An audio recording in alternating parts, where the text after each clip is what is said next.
오늘 은혜 받을 하나님의 말씀은 사도행전 8장 35절 40절 말씀입니다. 사도행전 8장 35절 40절 말씀. 오늘 설교 제목은 복음 전도자 빌립 두 번째 시간을 갖도록 하겠습니다. 말씀을 보겠습니다.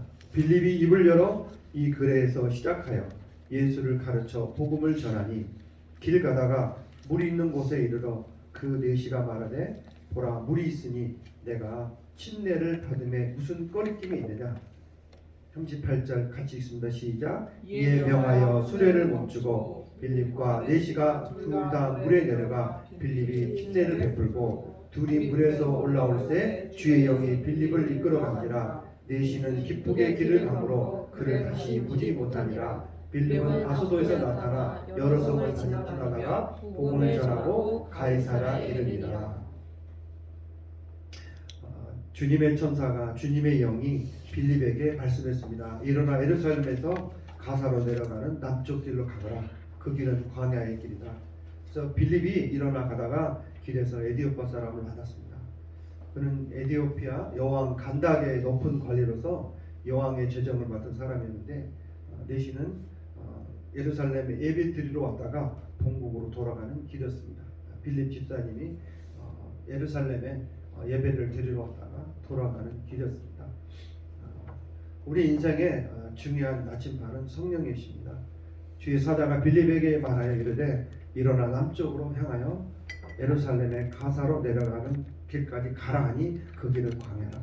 하나님께서 우리를 남들이 가지 않는 곳에 가라고 하실 때가 있습니다. 왜 하필은 거기 가야 하느냐. 왜 좋은 곳도 많은데 왜 어려운 데를 가냐. 우리는 하나님께서 가라고 하시면 망설입니다. 우리가 시골 목회도 마찬가지고 근성교 없고 인기가 없는 사람들이 공무원이 되면 좋은 보직을 얻고 싶고 가고 싶은 그런 자리가 있습니다. 자기가 하고 싶은 곳이 있는데, 근데 하나님의 사람들은 오늘 빌립도 그가 내키지 않았지만 그런 예루살렘을 떠나서 사마리아에 가서 복음을 전합니다. 근데 사마리아에 와서 복음을 전하는데 성령께서 또 오셔서 또 광야로 가라고 합니다. 더 낮은 데로 가게 하십니다. 그런데 이 빌립 집사님은 성령에 이끌려서 가라 하시니까 가는 거죠. 그래서 우리 인생의 나침반이 뭐냐면 우리는 뭘 보고 따라야 되냐면 성령의 음성을 듣고 성령께서 지시하는 대로 성령이 가라는 대로 가는 것이 우리 성도들의 책무입니다. 성령의 사람은 성령의 음성을 사모하는 사람입니다. 우리가 성령의 음성은 너무 시끄럽고 너무 복잡하고 그럼 잘 듣기가 쉽지 않습니다. 그러나 우리가 하나님 앞에 집중하고 말씀을 듣고 오늘 또 말씀을 듣는 가운데 성령이 말씀하십니다. 또 성령이 우리에게 또 인도하십니다. 또 찬송 부르다가도 성령이 역사하실 때가 일하시다가 우리가 밀레의 어떤 저녁에 농사를 짓다가 저녁 노을이 지는 것을 보면서도 하나님의 음성을 들을 수 있습니다. 저는 길을 가다가 주님의 음성을 들을 때도 많습니다. 주님의 음성을 들을 때가 많습니다. 오늘 복음 전도자 빌립은 하나님께서 광야로 가라고 했습니다. 낯선 곳, 아무도 없는 곳, 인척이 없고 생활 조건도 나쁜 곳에 하나님 가라고 했습니다. 근데 가는 것입니다. 사람들은 사람이 많은 곳에 장사하고 싶어하고 사람이 많은 곳에서 목회하고 싶어합니다. 어떤 교회에 가면 부목사만 100명이 모여있는 교회가 있어요. 근데 시골의 어떤 교회는 목사가 없어가지고 장로님이나 집사님이 설교하는 교회가 있습니다. 서울에 좀 유명한 교회나 좀 큰 교회는 부목회자들이 교회 절반을 차지하고 있을 정도로 목회자들로 그냥 꽉 차 있는 교회가 있습니다. 예비군 부대도 아니고 뭘 기다리고 있는지 모르겠습니다. 근데 하나님 가라고 하시는 거예요. 농촌으로 가라고, 산으로 가라고, 들로 가라고. 근데 어떤 일이냐? 하나님이 우리가 하나님의 말씀을 듣고 가 있으면 그곳이 축복의 장소가 됩니다. 그래서 그곳이 축복의 장소가 됩니다. 아무리 그곳이 낡고 병들고 정말 버려진 땅이라도 그리스도의 영이 그리스도의 말씀이 성령이 충만하고 그곳에서 하나님의 음성을 들으면 그곳이 변해야 됩니다. 하울곡동 알다시피 사모님 오늘 예배드려 오셨는데 그 동네 아주 그 가난한 동네입니다. 사모님 옛날에 제가 사람들 예배 드릴 때 그 생선 장사 하다가 그 교회 앞에다가 놓고 예배 드리러 오신 적도 있다고 해요. 하울곡동에 그 시골에서 올라와서 막 그 산골 그런 아주 판자촌 같은 곳이었거든요. 굉장히 어려운 목회 지역이었습니다. 지금은 많이 바뀌었지만 그때는 되게 어려운 지역. 근데 그곳에서 찬송을 부르고 말씀을 선포하고 거기서 성령 충만하면 그곳이 주님의 땅이 되는 것입니다. 마가이다락방도 그냥 짐이나 올려놓고 그런 곳이었습니다. 그러나 그리스도인들이 모여서 기도할 때 그곳은 거룩한 장소가 됐습니다. 압둘람도 굴이었습니다. 다윗이 그 공동체를 이뤘던 압둘람 광야의 굴도 그 쫓겨난 사람 죄인들이 가서 도망가는 굴이었습니다. 그러나 그곳은 다윗이 그곳에서 하나님의 시편을 찬양하고 하나님을 노래함을 통해서 그 땅은 압둘람군은 하나님의 성령의 공동체가 된 것입니다. 사람도 그렇습니다. 사람도 별 볼 일 없는 사람 같지만은 그 사람 가운데 예수 그리스도가 있고 성령이 계시는 그 사람은 하나님이 쓰시는 위대한 사람입니다. 나이와 상관없습니다. 나이가 어린가 보다 상관없어요. 어린아이가 성령 충만하고 성령이 교회에 하신 말씀을 듣고 있다면 그는 위대한 사람인 것입니다. 위대한 사람. 지금 그 사람이 보잘것없고 직장도 없고 아무것도 초라한다 할지라도 그 사람에게 하나님이 계시고 그 안에 말씀이 있고 성령이 충만하면 그 사람은 괜찮은 사람인 것입니다. 하나님이 보십니다. 세상 사람들은 저런 사람한테 왜 시집 가느냐? 왜 저런 곳에 시집 가느냐? 장가 가느냐? 왜 저런 곳에 가서 목회하느냐? 근데 그곳에 가서 하나님께서 문화를 만들고 밭을 경작하고 나무를 심고 열매를 맺고 거기서 결혼하고 자식을 낳고 그렇게 하라고 예레미야 말씀하고 계십니다. 저는 그 말씀에 순종하면서 이곳에서 30년을 목회했습니다. 빌립 복음 전도자 빌립은 집사님이었습니다. 집사님인데도 불구하고 이렇게 성령에 민감하고 하나님 말씀에 정통하고 성령의 인도함을 철저히 받은 빌립이었습니다. 빌립 집사님. 우리 교회도 빌립 집사님 같은 분 한 분 계시면요, 정말 교회는 판도가 바뀝니다. 빌립 집사님 같은 우리 청년부가 한 분 있으면요, 교회 판도가 바뀝니다. 우리가 성령에 민감하면 우리도 빌립 집사님 같이 될 수가 있습니다. 빌립은 예루살렘에서 사마리아로 갔다가 아스돗 가사에 가서 거기서 내시를 만납니다. 여기서 내시라는 표현은 좀 우리가 그 거부스러운 원인인데 원래 이거는 그 왕의 그 비서관, 왕의 비서 이렇게 표현하는 것이 맞다고 생각합니다. 그러나 지금 우리 성경은 어떤 환각, 내시라는 굉장히 부정적인 단어인데 그러나 성경이 그렇게 표현하고 계시기 때문에 그렇게 말합니다. 그래서 빌립 집사님은 여러 군데를 다니면서 복음을 전했습니다. 가이사라 그 처녀 4명의 딸과 함께 살았다. 그들은 바울을 방문을 받았다. 그래서 그의 어떤 바이블 루트를 보면요, 정말 우리가 빌립의 말을 듣고 행하는 표적도 보고 일심으로 그의 말하는 것을 쫓더라. 빌립이 말하는 것을 보고 쫓아간 거예요. 그리고 사마리아에 가서 마법사 시몬을 회개시키는 일도 있었습니다. 그는 자식 농사도 잘 졌어요. 딸들이 다 말씀 사역자가 됐습니다. 예언하는 자가 됐습니다. 아버지가 우리가 목회자들이 자녀를 돌보기 쉽지 않습니다. 우리 지방에도 어떤 목사님이 자기 아들이 교회를 안 나가는 것 때문에 되게 힘들어했습니다. 우리 지방에 복음 전도하러 다니는 어떤 목사님이 자기 딸이 예배를 안 드리고 우리 지방에 다른 것이 아니에요.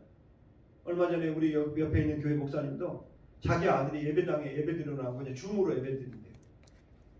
그 아들이 1년 동안.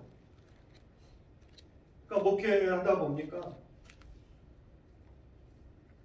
목회자 자녀들이 하나님의 길에서 비껴가 있는 경우들이 많습니다. 근데 이 빌립 집사님은 이 많은 사역을 하면서 자식 농사를 잘 지었다는 것입니다.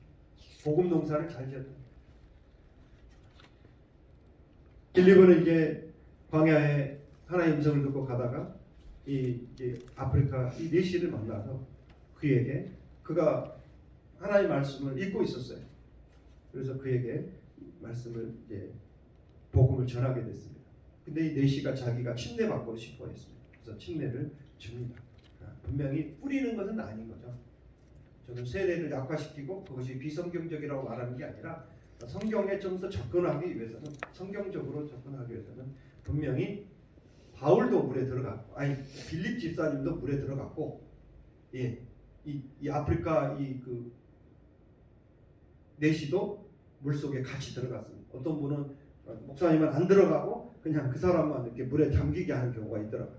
그러나 우리 성경은 바울도 요한도 예수님도 같이 들어가서 침례를 주었던 것입니다. 우리 침례교가 왜 이렇게 굳이 침례라는 이름을 쓰냐면 우리는 성경에 좀 더 가까이 가자고 하는 어떤 선언입니다. 침례교가 뭐 정통이다 하기보다는 우리가 좀 더 말씀 앞에 좀 더 들어가자. 말씀대로 같이 살자. 그런 표현인 거지. 왜 하필이면 뭐 세례 어떤 교회는 세례교회라고 안 하잖아요. 근데 왜 침례교회냐 하냐? 그거는 우리가 죽었다. 예수 믿으면 죽은 것입니다.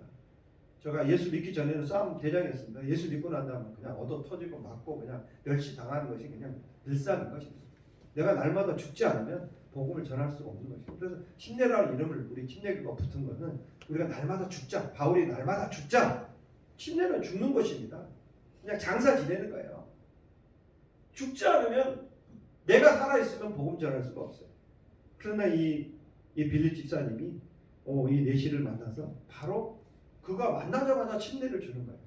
어떤 뭐 새신자 훈련을 시키고 또 뭐 어떤 무슨 8주 가정을 하고 그런 것이 아니라 그가 믿음으로 초청했을 때 하나님의 복음을 받아들이면 바로 물이 보이니까 가서 복음을 전하는데 오히려 내시가 내가 침례를 받은데 무슨 방해물이 없잖아요. 내가 지금 구원 받았는데 무슨 방해물이 있냐. 그냥 가서 순종하고 즉각. 침례는 즉각한다 이렇게. 바울도 그 침례를 줄 때 즉각 줍니다. 루디아에게 침례 줄 때도 바로 너와 내 집이 구원받는다고 바로 침례 들어가서 바로 침례를 주거든요.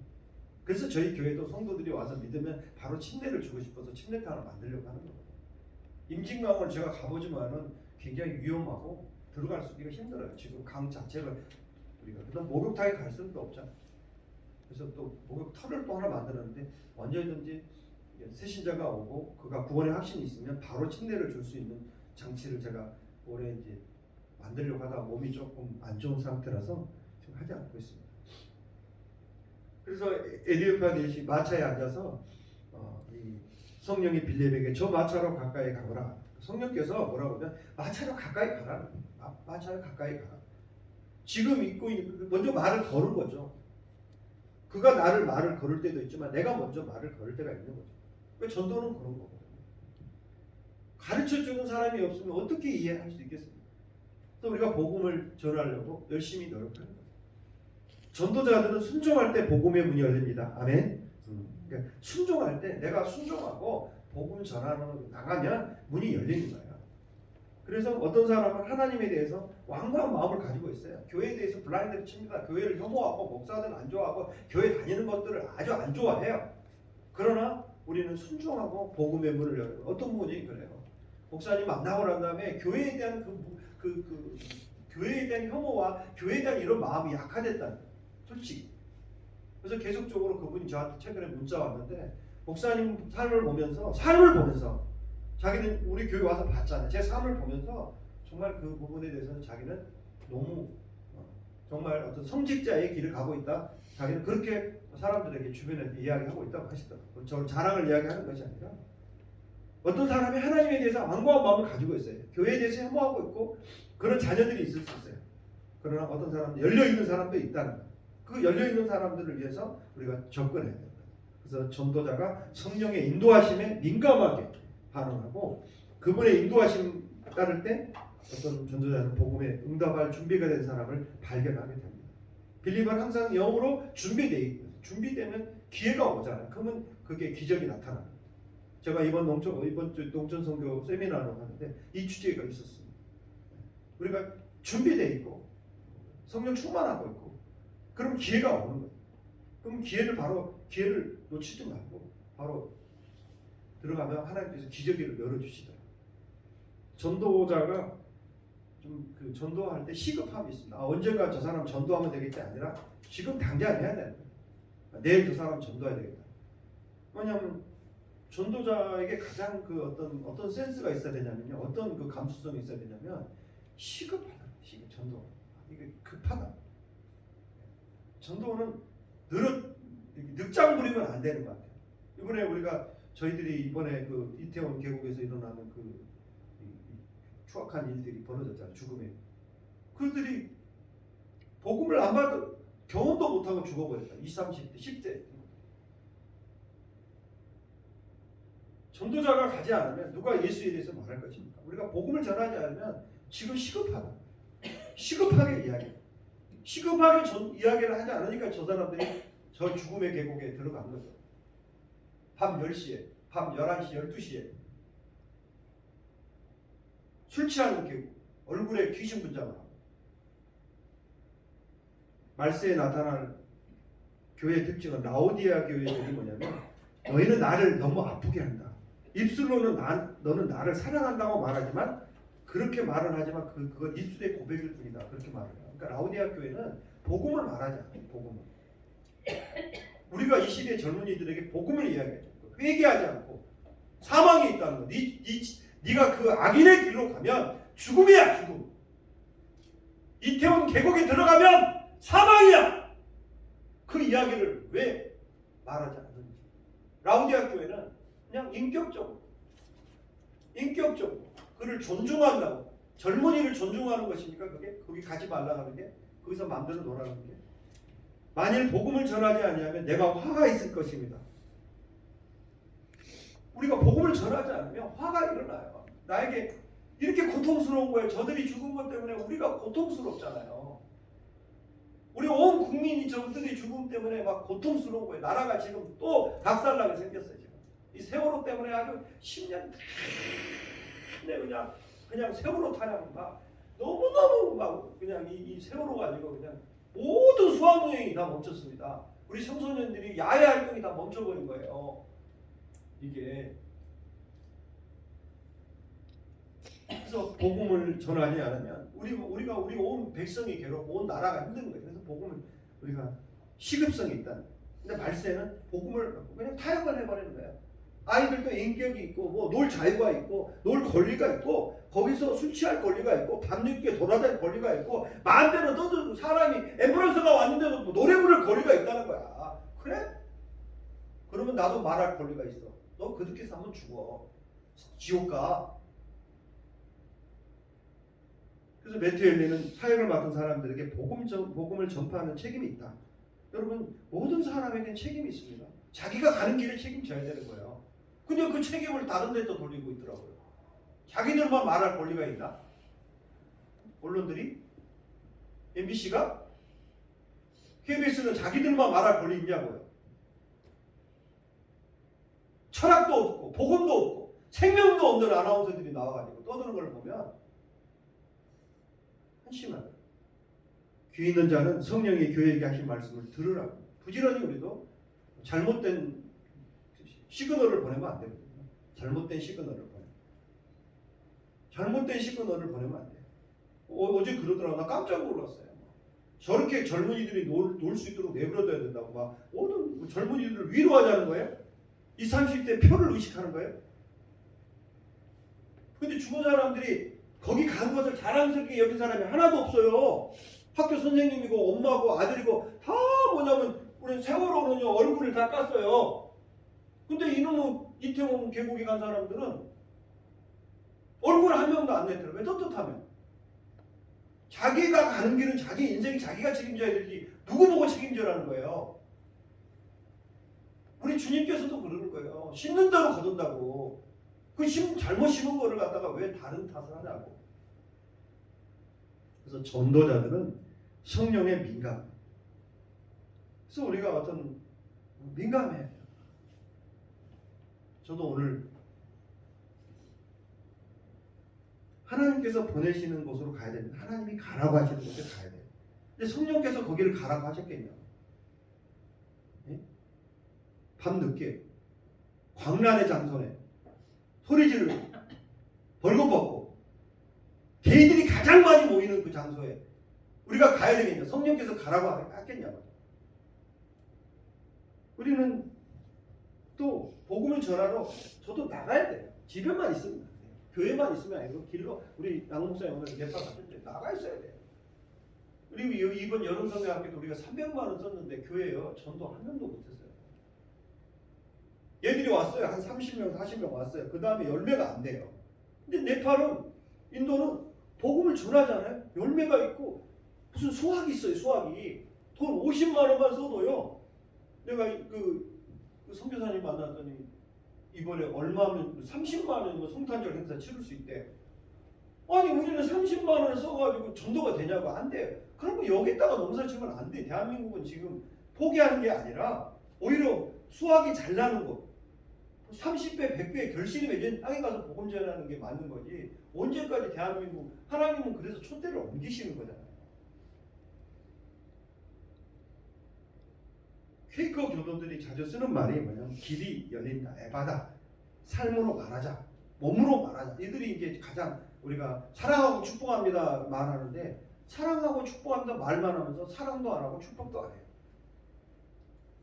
사랑한다고 말만 해요. 책임지지도 안 해요. 우리 주일날도 그랬지만 우리 교회 아이 이제 3명을 뱃속에 지금 다음 주에 얘기 나는 누구 엄마가 있어요. 집에 방에 보일러가 안 들어와. 사랑한다고 하면 무섭게 내가 돈을 들여서라도 보일러를 놔드려야 되는 거예요. 내가 오늘 면사무소 찾아가서 이렇게 복음 사각지대요. 얘기 나다 추워서 얘가 죽어버리면 어떡할 거예요. 남편과 시어머니가 공무원인데도 안 돌봐요. 그럼 시어머니 남편을 탓하는 게 아니라 지금 이 사람이 상태가 지금 돕고 봐야 되는 거예요. 제가 탈북자 우리 형제가 모든 게 좀 악조건이 있었어요. 좀 제가 그 묶였던 것들 풀어드리니까 고맙다고 하더라고요. 그래서 교회에 오시잖아요.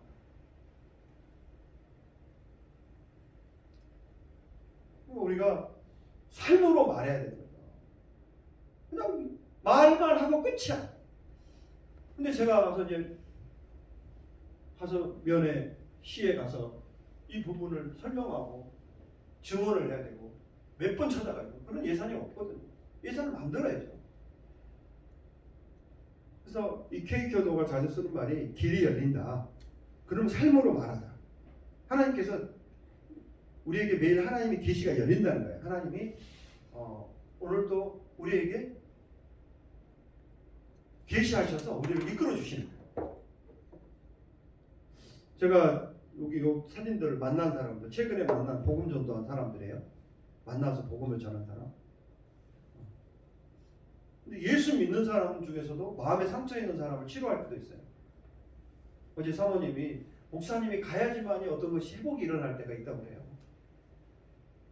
그래서 저 산속에서 양봉하는 사람 만나서 복음을 전하고, 근데 계속적으로 그 양반이 말을 많이 하다 보니까 저도 그 입에서 진내가 나더라고. 말을 많이 하다. 근데 이렇게 기도 충분히 하고 가면 성령의 능력으로 이렇게. 근데 이분이 중고등학교까지 교회를 다니십니다. 요번 지금 자전거 타고 전국을 일주하신 분도 이분도 무료급식만 20 몇 년을 한 사람인데 교회 안 다니는 지 6년이 됐어요. 근데 성령께서 저 사람을 만나라고 해서 만났어요. 여기 자전거 타고 가길래. 근데 이분이 뭐냐면 제가 먹을 것을 차에 마침 먹을 것이 있었어요. 계란도 있었고 오뎅도 있었고 또 빵도 있었고 과일도 있었어요. 제가 이걸 드려도 됩니까? 그랬더니 좋다고. 어떤 분이시길 저에게 이렇게 친절을 보니까 예 내가 여기 우리 교회 목사입니다 그랬더니 연락처를 달라고 하더라고요. 그러면서 하나님께서 이 20일 동안 저를 방황하게 하시면서 여기 와서 하나님을 만나게 하시네요. 전화가 왔어요. 목사님 내가 어떻게 해야지 살 수 있습니까? 물어보더라고요. 당신 죽어.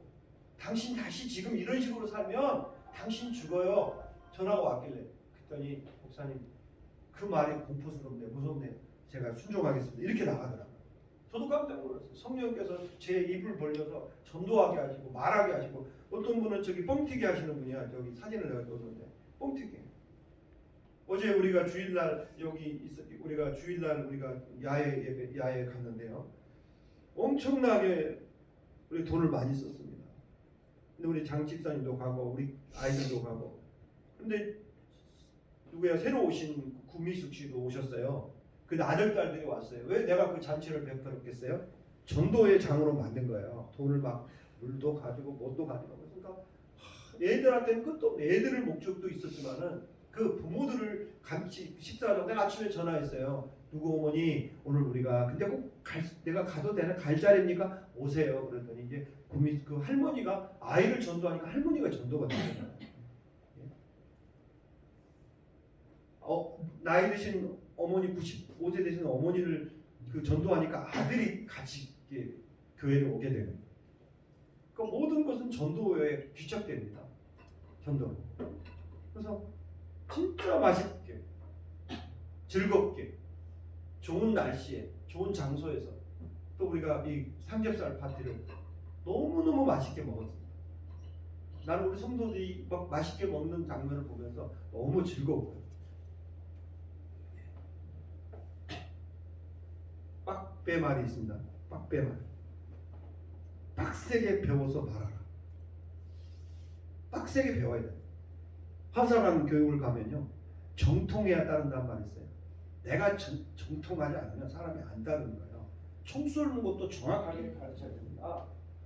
총을 쏠 때 입에 먼 길이를 어떻게 짧은 거리를 어떻게 가까이 있는 거리를 어디를 적용하냐고 정확하게 가르쳐야 됩니다. 포 쏘는 것도 정확하게 각 잡는 거고 각도 잡는 거고 약을 얼마나 쓰지 않으면 적이 나를 맞춰버리기 때문에 적확하게 쏴야 되거든요. 우리가 빡세게 가르친다는 말을 가볍게 여기면 안 돼요. 어디 자녀들에게, 성도들에게. 근데 빡세게 시키면 나가버릴까봐 안 해버리는 거예요. 삶이 내게 말하게 하라.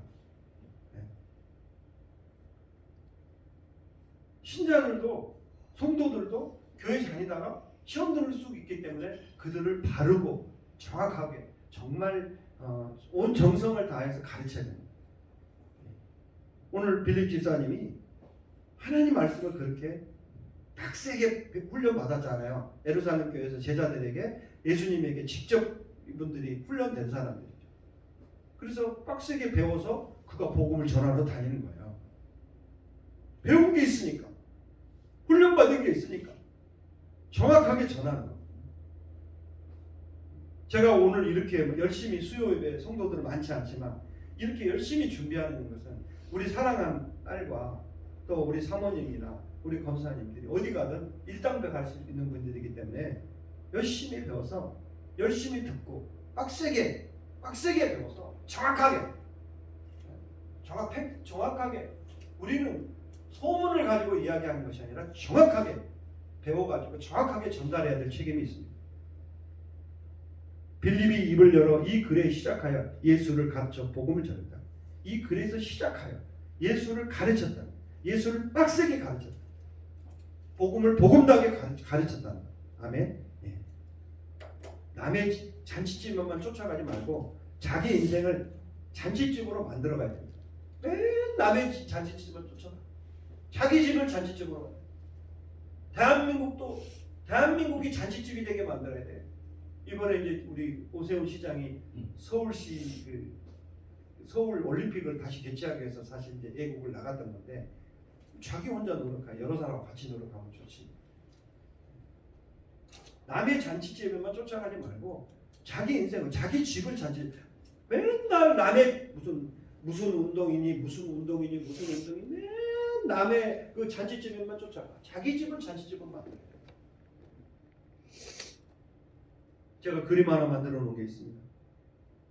예수님의 공동체는 늘 잔치집이었어요. 저희 교회도 늘 교회에 오면 식사를 나눕니다. 또 오늘 귀한 우리 가족들이 공동체가 가서도 센터에 가서도 밥을 먹이고 매일같이 잔치집에 밥을 먹고 같이 이렇게 나눈다는 것은 잔치를 하는 겁니다. 그러나 저희들이 마당도 뭐라고 쓰냐면 교회 마당도 이웃과 교류할 수 있는 환대 장소예요. 우리가 뭐 힘이 남아가지고 나무를 심고 마당 만드는 게 아니라 이웃과 교류할 수 있는, 여기 식당 사람들이 오잖아요. 반드시 여기 꽃 이쁘다고 들어와요. 그래서 호박 있잖아요. 가져가라 그래요. 뭐 있으면 막 가지고 가라 그랬더니 이분들 중에서 예수 안 믿던 사람들이 옛날에 교회 다녔습니다. 꼭 교회 다니다. 복음을 전할 수 있는 기회가 되는 거예요. 그래서 교회를 이쁘게 카페처럼 우리 교회는 이제 정원 카페 쪽으로 만들어서 지금 겨울은 좀 황망하지만 더 그래도 겨울답게 또 꾸며야 돼요. 그래서 이장님이나 동네 어떤 지도자들이 와서 자연스럽게 차를 마시고 편하게 와서 이렇게 환담할 수 있는 공간,